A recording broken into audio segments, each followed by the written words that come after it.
E amém. Bom, o capítulo 12 de Mateus, que é a parte 12 do nosso estudo, ele vai tratar de um assunto que ainda está muito em voga, como diria antigamente, né? Um assunto muito em voga, é um assunto muito atual. Porque, infelizmente, hoje ainda existem pessoas que não compreendem a leitura da Bíblia. Eu não sei quanto a você, mas quando chega uma carta de cobrança na minha casa, com o nome do vizinho, eu faço questão de ir lá entregar para ele. Eu não sei quanto a você, talvez você seja diferente. Talvez quando chega uma carta de cobrança com o nome do vizinho, você corre lá na lotérica para pagar. Eu não sei se você faz isso, mas eu não faço. Não porque eu não gosto do meu vizinho, mas é que eu não tenho realmente condição de pagar as contas dele. Então o que é isso? O que eu estou querendo dizer com isso? Irmãos, quando nós assumimos uma aliança ou um acordo que não foi feito conosco, isso faz algum sentido? Se outra pessoa fez o acordo lá de pagar X, de fazer isso, de fazer aquilo outro, aí você que não tem nada a ver, você vai lá e assume o acordo. Só se você gostar daquela pessoa, for seu parente, você quiser pagar por ela, mas a verdade não faz sentido nenhum. Ninguém assume a conta de ninguém assim à toa e de graça. Então hoje ainda nós temos esse problema em que as pessoas acham que o acordo feito com Israel está valendo para nós. A aliança de Deus com Israel lá no Sinai ainda está valendo para nós. Não, não está. Nunca esteve, na verdade. A Bíblia é muito clara quando fala que a lei dada no Sinai foi uma aliança com o povo de Israel. Então isso ficou muito claro, mas para algumas pessoas ainda não é tão claro assim. E hoje nós vamos falar sobre essa situação do sábado. Essa situação do sábado. Irmãos, tem muita gente que critica e diz assim: olha, o certo é ficar no sábado, porque o domingo foi estabelecido pela Igreja Católica. Tem gente que fala isso. O domingo foi invenção dos católicos. Irmãos, o domingo não foi invenção dos católicos. O domingo é o primeiro dia da semana. E nós vemos na Bíblia várias instruções a respeito do primeiro dia da semana. Por exemplo, instruções à oferta no primeiro dia da semana, a colheita, né? Paulo instruindo as igrejas, fala assim: olha, no primeiro dia da semana, quando vocês se reunirem, né, vocês façam aí as coletas que tem que fazer, ou seja, da oferta que tem que fazer no primeiro dia da semana. O que ele está dizendo com isso? Que eles se reuniam no primeiro dia da semana. Além do mais, Jesus ressuscitou no domingo. E, na verdade, o que acontece? Nós não somos obrigados a nos reunir no domingo. Também pela lei do país, o domingo é o dia onde a maioria das pessoas tem folga. Eu sei que tem pessoas que têm folga em outro dia, mas a maioria, né, vamos dizer assim, 90% das pessoas tem folga no domingo. Então esse é o dia mais lógico para nós nos reunirmos. Mas não é uma lei. Tem sempre alguém que pensa pela lei. Jesus não deu essa lei. Eu quero que vocês se reúnam no domingo. Jesus não deu essa lei. Certo? A única lei sobre reunião que Jesus deu é: reunidos em meu nome. Essa é a única regra. Reunidos em nome de Jesus. Mas não disse nada de dia. Mas vamos ver o que Jesus fala a respeito do sábado. E esse ensinamento é para os judeus, mas infelizmente serve para nós também, porque muita gente ainda tem dúvida com respeito a sábado. E aí fica em dúvida quando diz lá no Antigo Testamento: vocês que violam o meu sábado. Aí fala assim: meu Deus, será que é isso que está faltando na minha vida? Será que é por isso que Deus não me abençoa? Porque no sábado eu não vou na igreja, no sábado eu lavei roupa, no sábado eu cortei o cabelo, no sábado eu fiz isso ou aquilo. Irmãos, pode parecer bobo, mas não é. Eu mesmo fui membro de uma igreja quando era adolescente, e nessa igreja os irmãos conversavam, foi assunto de concílio, se no domingo, lá não era o sábado, não era questão do domingo, se no domingo podia ou não passar na feira quando saía da escola dominical.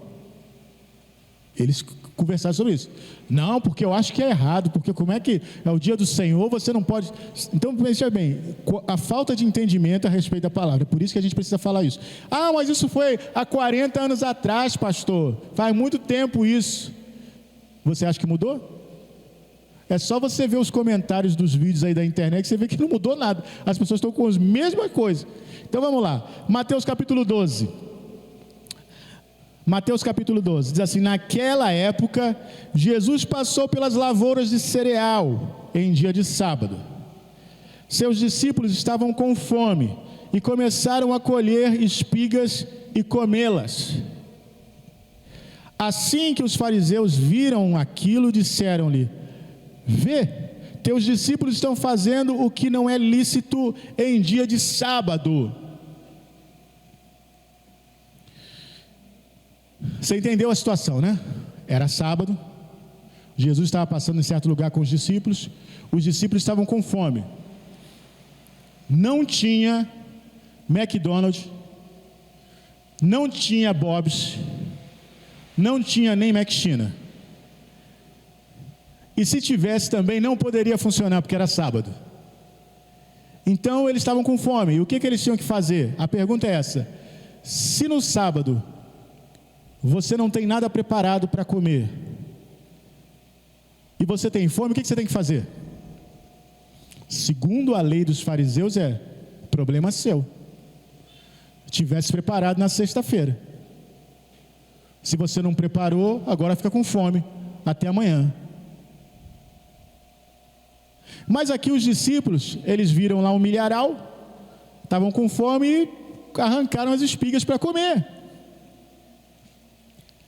Eu me lembro, quando eu leio esse texto, eu me lembro, irmãos, quando uma viagem missionária que nós fizemos para a China, e nessa viagem missionária, nós pedalamos 7 horas. Você acha incrível isso? Eu também acho. Quando eu lembro agora, eu acho também incrível isso. Nós pedalamos 7 horas. Nós tínhamos pedalado já umas 5 horas mais ou menos. Tínhamos evangelizado no alto de um monte lá, um vilarejo. Quando chegamos no alto do monte, não pudemos voltar pelo mesmo caminho, porque alguém falou para a gente: a polícia está lá embaixo. E a gente teve que dar a volta por cima do monte, de bicicleta. Caminho todo irregular, e a gente desceu, deu a volta, desceu atrás do monte, saímos num outro lugar, e saímos dentro de um milharal. A gente tinha levado algumas bananas para comer, mas as bananas tinham acabado. Quando a gente viu aquele milharal, eu falei assim: vai ser assim mesmo, não tem jeito. Mas pastor, o milharal era de alguém. Era. Mas tinha tanto milho que uma espiga não ia fazer falta, e eu ia conseguir chegar em casa antes de desmaiar no meio da rua. E não tinha mais nada, irmão, não tinha padaria, não tinha mais nada, só tinha um milharal, no meio do mato. E nós arrancamos umas espigas e começamos a comer o milho verdinho, chega a ser doce, né? E com fome então, irmãos, estava uma maravilha aquilo. A gente comeu o milho, e a gente conseguiu pedalar mais umas 2 horas e meia, até chegar em casa. E aí eu fico pensando, quando eu leio esse texto, fico pensando que os discípulos sentiram essa mesma fome, né? Imagina, você está andando no sol, lá de Israel, que é um lugar quente, e andando naquele sol e sem comer, eles sentiram fome, foram pegar as espigas. Aí os fariseus falaram assim: olha só, olha o que seus discípulos estão fazendo. Eles estão violando o sábado. No sábado não é proibido comer, mas é proibido preparar alguma coisa para comer. E no caso aqui, eles estão colhendo. Bom, só se eles colocassem a boca e arrancassem com os dentes, mordessem com os dentes a espiga. Mas se botou a mão a pegar, não está errado. Aí estão fazendo o que não é lícito. Olha a explicação de Jesus a respeito disso. Mas Jesus, versículo 3: mas Jesus lhes respondeu: não leste o que fez Davi quando ele e seus companheiros estavam com fome?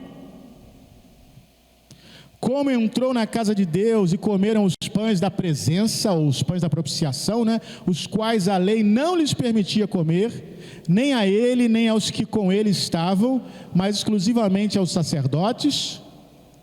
Primeira coisa aí, esse texto é muito questionado, porque Davi fez isso, né?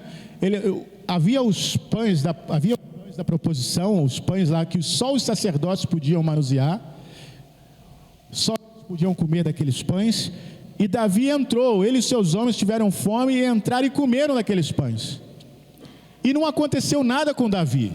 E aí o pessoal pergunta, por que não aconteceu nada com Davi? Ele quebrou uma lei, ele quebrou uma lei ali. Irmãos,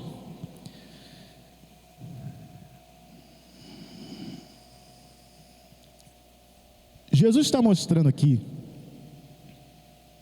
que a lei da sua sobrevivência é maior do que a lei do sábado. Ou seja, não faz nenhum sentido. Pensa só, você tem uma pessoa doente em casa, ficou doente no sábado, e aí você precisa de fazer uma assistência àquela pessoa. Você pense só, eu sou um médico, e a pessoa infartou no sábado, e no sábado ele tem que ser submetido a uma cirurgia, mas aí eu falo, não é sábado, não posso. Mas se não fizer cirurgia no moço, ele vai morrer. Por que ele foi passar mal no sábado? Você tem que ter passado mal na sexta-feira, ou no domingo, no sábado não era para passar mal. Jesus está colocando aqui, vocês não leram não? Davi e os seus homens tiveram fome também, eles entraram e comeram, e Deus não atribuiu pecado nisso, Deus não viu. Sabe por quê, irmãos? O que as pessoas não entendem é que Deus está acima dessas coisas humanas. Há muito equívoco humano. Olha, não pode fazer isso porque Deus... Mas por que não pode fazer isso? Eu me lembro, a gente era adolescente e teve uma programação na igreja, convidaram um grupo de fora, né, de uma e outra denominação lá, e naquela época a gente não tinha instrumento nenhum.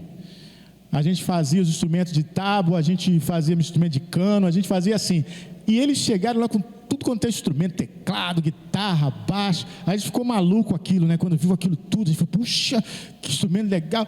Aí a gente ajudou a montar, ajudamos, tal, isso e que, colocamos tudo lá e beleza.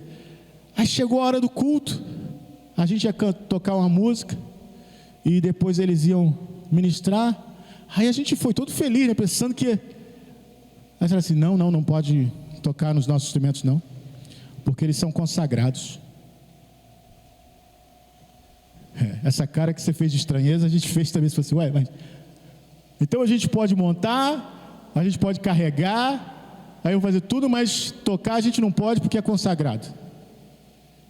E nós não somos consagrados. Vocês estão entendendo? Como é que as pessoas fazem coisas ignorantes que não tem nada a ver com Deus? Então deixa morrer porque é sábado. Está com fome, vai continuar com fome porque é sábado. Eu não vou fazer isso porque é sábado. E Jesus está falando, não é isso que vocês não estão entendendo. Vocês não estão entendendo. Olha o versículo 5. Ou lestes na lei que aos sábados os sacerdotes do templo violam o sábado e contudo não são culpados? Você sabia disso? Que o sacerdote no templo viola o sábado e não é culpado por causa disso? Por quê? Pois eu vos afirmo que aqui está quem é maior do que o templo. Por que ele não viola o sábado? Porque no sábado o sacerdote continua fazendo o seu trabalho, ele trabalha no sábado. Mas o trabalho do sacerdote não viola o sábado. Mas não pode fazer obra nenhuma, então nem o sacerdote pode fazer nada no sábado. Mas é isso que as pessoas não entendem. Aí Jesus fala, está aqui quem é maior do que o templo. Versículo 7, entretanto, se vós soubesses o que significam estas palavras, misericórdia quero, e não holocaustos, não terias condenado os que não têm culpa. Misericórdia quero, e não holocaustos. Quantas pessoas foram condenadas por causa do sábado, e quantas pessoas são condenadas hoje por causa do sábado? E Jesus está falando: olha, vocês têm que entender o que é misericórdia. Em outro momento, quando uma mulher curvada com uma enfermidade por 18 anos, Jesus cura ela no sábado, eles ficam revoltados. Eles chegam ao ponto de falar assim: gente, tem 6 dias para vocês virem aqui para ser curados. Vocês querem vir ser curados logo no sábado? Vem outro dia aí. Por que tem que ser no sábado? Vem segunda, vem sexta, vem terça, mas no sábado vocês têm que vir. E Jesus fala: vocês precisam entender o que quer dizer misericórdia. Nós não podemos ser hipócritas como os fariseus, falam assim: é o dia do Senhor, eu não posso ajudar. Quem me dera poder ajudar, mas eu não posso ajudar porque é o dia do Senhor. Eu não posso ajudar porque é o sábado. Eu não posso ajudar porque é o domingo. Eu não posso... Não, irmãos. A aliança, primeiro, que a aliança do sábado foi feita com Israel. Segundo, que essa lei já era, até para os judeus. Mas os judeus continuam. Bom, você pode continuar obedecendo o que você quiser, mas essa lei já era. Agora, as leis são bons preceitos de vida? São, óbvio. E quando elas são internalizadas, a gente continua obedecendo sem ter obrigatoriedade. Já viu isso? Por exemplo, você, quando criança, sua mãe dizia: não põe o pé em cima do sofá, não põe o pé em cima do sofá. Aí você cresceu colocando o pé em cima do sofá. Depois você compra o seu sofá, a sua casa, você não se sente bem colocando o pé em cima do sofá. Tem hora que você fala assim: eu vou colocar, eu comprei, eu vou colocar o pé em cima do sofá. E você coloca e fala assim: Quer ver uma coisa que a gente sabe que é mentira, mas a gente fica incomodado? Não deixa chinelo virado não, que está gorando sua mãe. Você sabe que é mentira isso. Mas quando o chinelo está virado, você fala: isso é bobagem, mas... mas vou desvirar aqui. Você sabe que é mentira. O que é que... Colocar isso tanto na sua cabeça que você não consegue ficar bem com aquilo ali. Incomoda, né? Então, muitas vezes, a gente vai ver essas leis que já passaram, mas a gente continua preso naquilo ali. Não. Será? O problema é quando o diabo usa isso para oprimir a gente. Imagina só, você deixou o chinelo virado, sua mãe pegou Covid, está vendo? Puxa, por que eu não desvirei o chinelo? Irmãos, é isso que eu estou falando. A gente, sabe, são tantas coisas que colocam na nossa cabeça que a gente acaba cedendo a essa pressão. É por isso que a Bíblia fala que a gente precisa falar da palavra do Senhor para os filhos, assentado, andando, no caminho, em todo tempo, porque para que isso entre na cabeça, e não essas coisas aí que todo mundo faz. Olha quanta superstição, gente. Não pula fio. Mulher grávida não pode pular fio. Mulher grávida não pode pisar no pó de café. Tanta coisa. Não assovia de noite que vai amanhecer com a cobra enrolada no pescoço. Gente, é tanta coisa que se fala que a gente fica assim: meu Deus. De repente alguma coisa dessa era até verdade lá na roça, mas aqui não é, porque não tem tanta cobra assim, tu quanto é canto aí. Tem a cobra achar a tua casa, mora lá no 10º andar. Não subia não, que a cobra fala assim: como é que a cobra vai subir aqui no 10º andar? Não sei. Está entendendo? Bom, e aí vem Jesus e cura no sábado. É disso que Jesus está falando. Olha, nós somos mais do que o sábado. Veja só, versículo 9: tendo Jesus saído daquele lugar, foi para a sinagoga deles. Encontrava-se ali um homem que tinha uma das mãos atrofiada. Mas procurando um motivo para acusar Jesus, eles o questionaram: é lícito curar no sábado? Ao que Jesus lhe propôs: qual de vós será o homem que, tendo uma ovelha e num sábado esta cai ou cair em um buraco, não fará todo o esforço para retirá-la de lá.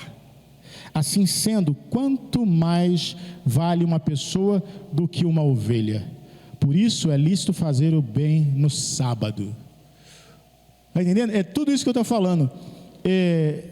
Se você vai fazer o bem a alguém, se você vai ajudar alguém, no sábado, que tinha lei, não tinha problema. A casa do meu irmão caiu no sábado, vou lá ajudar ele a levantar. Meu irmão, me desculpe, mas eu não posso fazer nada, é sábado, amanhã a gente vê isso aí, porque hoje eu não posso fazer nada. Mas como é que eu vou dormir hoje? Não, dá um jeito aí. Mas eu não posso, eu tenho que me manter puro. Eu não posso me tornar imundo trabalhando no sábado. É isso que Jesus está falando. Olha, não foi para isso que o sábado foi criado. É lícito fazer o bem? O homem tinha a mão ressequida, o homem tinha a mão atrofiada, o homem estava ali, não sei quanto tempo ele tinha essa mão assim, mas Jesus estava ali para curar, era a oportunidade da vida dele. Puxa, mas se fosse na sexta-feira, se fosse outro dia, não tinha problema, mas é sábado. Jesus, volta outro dia aí. Irmãos, é hoje. É engraçado isso, porque eu me lembro do texto que fala: se hoje ouvirdes a sua voz, hoje, sabe, todos os dias é dia de ser abençoado e de abençoar. Deus não estabeleceu uma barreira, nenhum problema para que você faça o que é correto. Não, fazer o bem não tem dia, todo dia é dia. Fazer o certo todo dia é dia. Não seja amarrado por leis irracionais. Eu pensava que esse tipo de pensamento era porque naquela época as pessoas eram ignorantes e não tinham condição de pensar melhor, mas não é. Hoje ainda existe. Você sabe que existem grupos, eu não estou criticando o grupo, estou criticando a atitude, que não permitem transfusão de sangue, porque a Bíblia diz que no sangue está a vida e não pode tomar a vida. Irmãos, é justamente o contrário. Em João 3,16, a Bíblia diz que Deus amou o mundo de tal maneira que deu o seu Filho unigênito para que todo aquele que nele crê não pereça. Em 1 João 3,16, agora é outro texto, 1 João 3,16, Jesus diz assim, que Ele deu a vida por nós e nós devemos dar a vida pelos irmãos.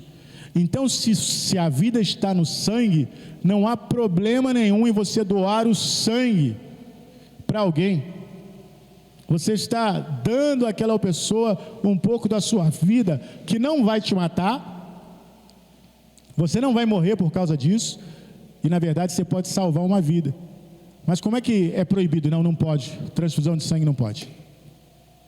Mas eu preciso de um rim, meu irmão tem um rim que é compatível, que pode servir para mim. Não pode. Não pode.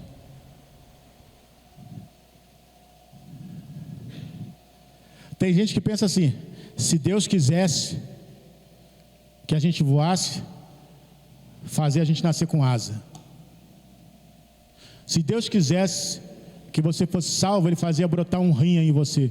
Eu sei que Deus é poderoso para fazer brotar um rim aonde não tem rim. Eu já vi pessoas que nasceram com 3 rins e foram capazes de doar um e ficou com 2 ainda. Agora, se você pode fazer o bem, a Bíblia diz isso, se você sabe fazer o bem e não faz, isso sim é pecado. Então é lícito fazer o bem no sábado. Versículo 13, então dirigiu-se ao homem e disse: estende a tua mão. E ele estendeu, e ela foi restaurada, ficando sã como a outra. Diante disso, saíram os fariseus e começaram a conspirar sobre como poderiam matar Jesus.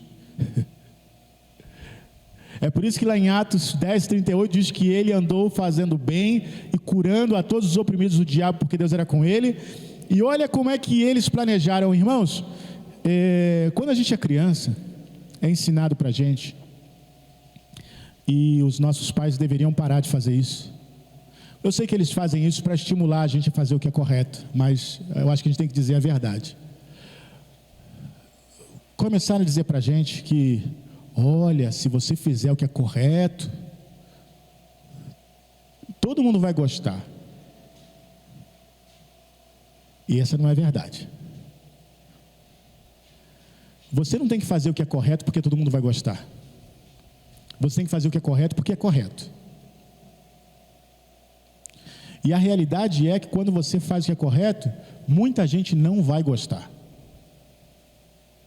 Essa é a verdade. Quando você faz o que é correto, muitas vezes você vai ser o chato. Você vai ser omitido. Você vai ser aquele que quer aparecer, quer ser melhor do que todo mundo. É o santarrão. Olha só, esse aí quer ser melhor que todo mundo. Quando você faz o que é correto. Muitas vezes você vai ser perseguido porque você faz o que é correto. Vão querer te matar até porque você faz o que é correto. Esse é o preço que é pago por quem é correto. A palavra de Deus diz que todo aquele que quer viver piamente vai passar por tribulações. Por que isso? Porque esse mundo jaz no maligno. É por isso. Então, Jesus curou o homem e eles queriam matar Jesus. Por que isso? Simplesmente porque Jesus curou o homem? Porque era sábado?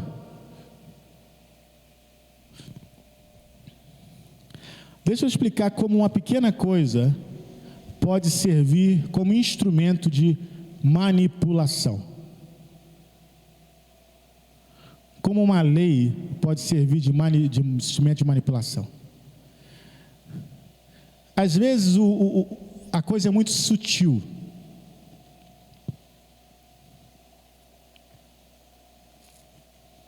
Quando a gente fala de igreja, a gente tem que tomar muito cuidado. Muito cuidado. Porque a gente está lidando com a palavra de Deus. E a palavra de Deus não é brincadeira. A palavra de Deus é séria. Embora algumas pessoas tratem com brincadeira, ela não é brincadeira. E toda brincadeira não vai ficar impune. Uma hora a cobrança vem. Então, quando a gente trata com a palavra de Deus, a gente precisa ser fiel à palavra de Deus. Eu não tenho todas as respostas da palavra de Deus. Eu não sei tudo sobre a palavra de Deus. E nem penso que um dia vou saber. Mas o que eu sei da palavra de Deus é que ela precisa ser pregada com a maior integridade e parcialidade possível. Mesmo que o ensinamento que eu trago aqui não me beneficie diretamente, nem indiretamente, ou de forma alguma, ele precisa ser dado. Como por exemplo, a igreja nós precisamos de um novo templo, nós precisamos avançar. Agora mesmo a gente teve problema numa caixa aqui que a gente não conseguiu resolver. Então a gente teria que comprar uma caixa nova. Microfone que dá problema, a gente tem que comprar. A gente gostaria de ter um ônibus para fazer o evangelismo. A gente não tem. São várias coisas que a gente precisaria. Irmãos, eu poderia chegar aqui e ficar chorando as pitangas e falar: oh, meus irmãos, por favor, vocês não têm misericórdia da casa do Senhor. Tem muita gente que faz isso. Só que isso não é honesto. Ou ainda poderia chegar aqui e falar assim: vocês não estão sabendo que Deus vai mandar para o inferno os ladrões? Então se você não está dando dízimo, você é ladrão. Só que isso não é verdade, irmãos. Se você não der o dízimo, você não vai para o inferno porque não deu o dízimo. Que isso, pastor? Não vai. Mas um tempo atrás, uns anos atrás, o Senhor falou. Uns anos atrás eu estava debaixo da antiga aliança. Mas nós estamos na nova aliança. Então eu tenho que te falar a verdade: você não vai para o inferno se você não der o dízimo. Porém, se o amor de Deus está no seu coração, o amor pela obra de Deus, você naturalmente dará o dízimo. Não por obrigação, porque se eu não der, Deus vai me matar, vai me jogar no inferno. Não. Mas irmãos, nós somos tão abençoados que nós temos que dar. São tantas bênçãos que nós não podemos reter. Se a gente retém, a gente fica mal. Não é verdade? Imagina só, você vê a igreja do Senhor avançando e você segurando. Eu sempre falei nisso. Aí você vê, poxa, a igreja com sufoco, faz um almoço, faz um negócio, consegue comprar uma coisinha aqui, fazer uma coisinha ali, e você segurando. Eu não dou nada. Isso faz muito mal, irmãos. Não é mal de maldição, não. Eu não tenho como eu ficar feliz, tranquilo com isso acontecendo. Os irmãos precisando, a igreja, irmãos, nós estamos precisando aqui, que caiu uma telha ali, nós temos que botar uma telha no lugar, e você com dinheiro, você... Não é possível que o amor de Deus esteja em alguém que pense dessa forma. Então, quando eu vejo as pessoas falando isso, não, você não é obrigado, não. Mas o amor a Deus nos obriga. Porque quem ama quer fazer o que é melhor. Eu quero que essa casa prospere, eu quero que essa casa cresça, eu quero que essa palavra chegue a todas as nações, eu quero sim que o Ministério Internacional, o Ministério Quero Internacional, chegue com as mensagens em inglês, em português, em espanhol, em mandarim, em coreano, em tudo quanto é língua, abençoando todo mundo. Eu quero isso. Mas está muito longe, está muito longe de tudo isso. Mas então vamos começar a dar um passinho de cada vez até chegar a isso, né? Não é verdade?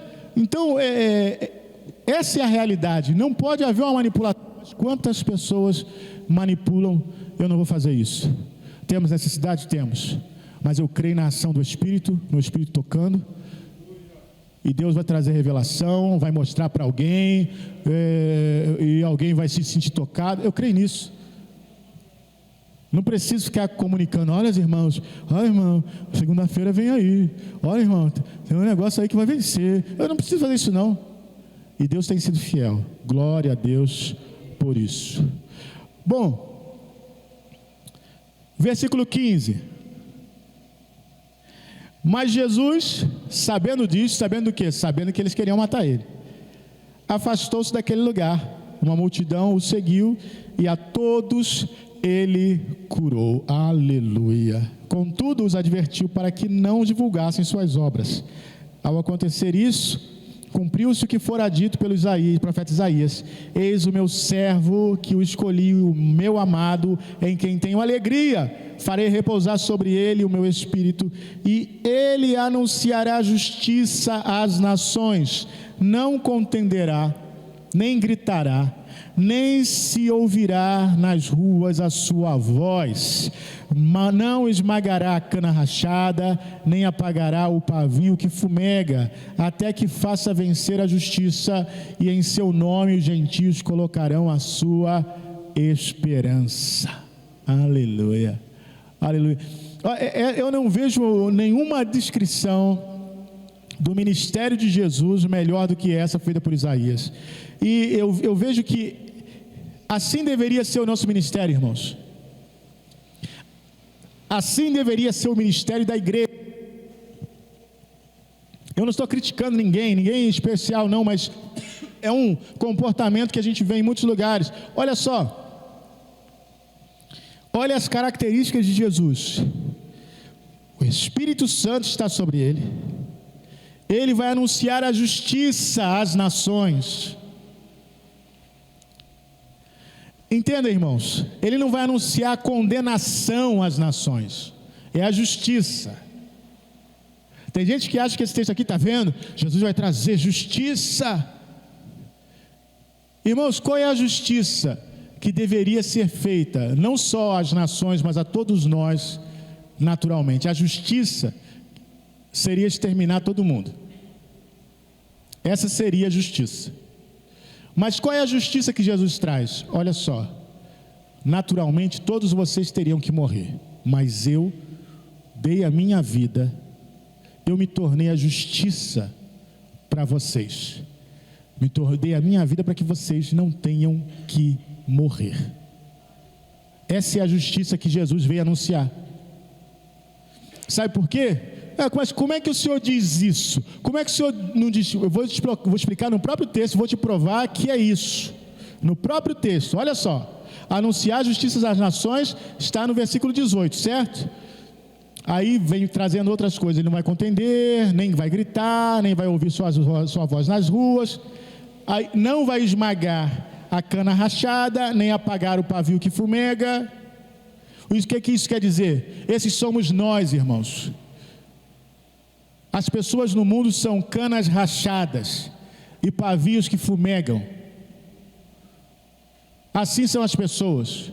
Até mesmo aqueles que se acham muita coisa, que são famosos, ricos, que têm poder, eles são canas quebradas e pavios que fumegam, que precisam ser curados, restaurados. Essa é a realidade. Mas Jesus não veio quebrar essas canas, nem apagar esses pavios, não. Ele veio restaurar as pessoas, salvar o homem. Ele não veio condenar o homem, mas salvar o homem. Até que faça vencer a justiça. Olha só. Olha aqui a prova no versículo 21, agora, do que eu falei antes. Em seu nome, os gentios. Essa é a mesma palavra utilizada para nações. As gentes, ou gentios, ou as nações, colocarão a sua esperança. Se fosse para destruir, como que os gentios colocariam nele a esperança? É para destruir todo mundo. Mas não é para destruir todo mundo. É para dizer, olha, eu morri por vocês, para que vocês não tenham que morrer. Coloquem a sua esperança em mim. Aleluia, aleluia, aleluia. Esse é o Evangelho, irmãos. Esse é o Evangelho. Você está passando por uma luta? Coloque a sua esperança no Senhor. É Ele que vai mudar essa luta. Você está passando por uma dificuldade? Coloque a sua esperança no Senhor. É Ele que vai trazer a resposta. É Ele que vai fazer prosperar o seu caminho. É Ele que vai fazer endireitar a sua vereda. Coloque a sua esperança no Senhor. Pastor, está muito difícil. Coloque a sua esperança no Senhor.